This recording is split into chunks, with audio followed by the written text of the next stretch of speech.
Mais Kaizen a été un vrai cas parce qu'en fait, Inox a dit non, moi mon format, je veux qu'il soit diffusé uniquement sur YouTube parce que l'audience m'a suivi sur YouTube et je dois faire ce cadeau-là à ma communauté. Alors qu'il avait des propals Netflix de Prime qui a racheté des millions d'euros. Tu vois.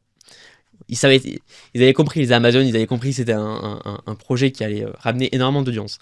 Et Inox a voulu garder cette patte de dire bah non, en fait, nous, vraiment, je veux vraiment que mon projet soit diffusé sur YouTube gratuitement, ouvert à tous.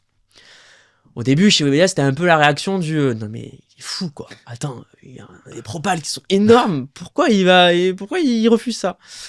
Et en fait, ça a été un choix hyper stratégique de sa part parce que ça a permis deux choses. Plusieurs choses même. Ça a permis, à faire des avant-premières au cinéma. Ça a été lui qui a ouvert cette voie-là, à remplir des salles et des salles en France 24 heures avant la publication sur YouTube. Donc en fait, les gens savaient que le lendemain, il y a alors ce format-là sur YouTube. Non, on va faire des avant-premières la veille.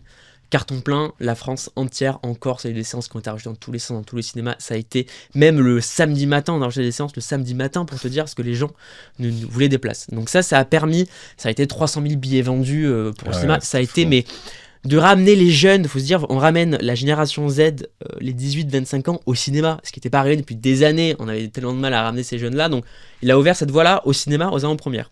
Première chose. Deuxième chose, son programme a été racheté par TF1 pour le diffuser, pas en prime time, mais en seconde partie de soirée sur TF1 à 23h. Pareil, ça a été des millions de personnes qui ont visionné ça.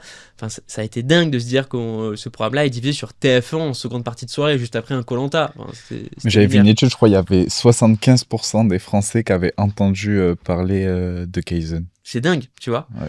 Troisième chose, il a revendu ses droits à Disney+, qui est une plateforme SVOD.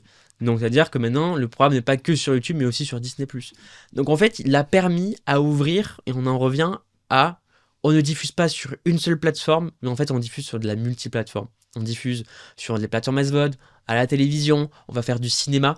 Et il a ouvert ce marché-là à ce qui a permis à Michou avec Terminal, pareil, les AVP.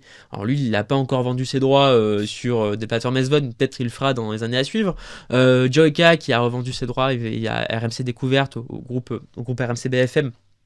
Pareil, ça a été un vrai déclic.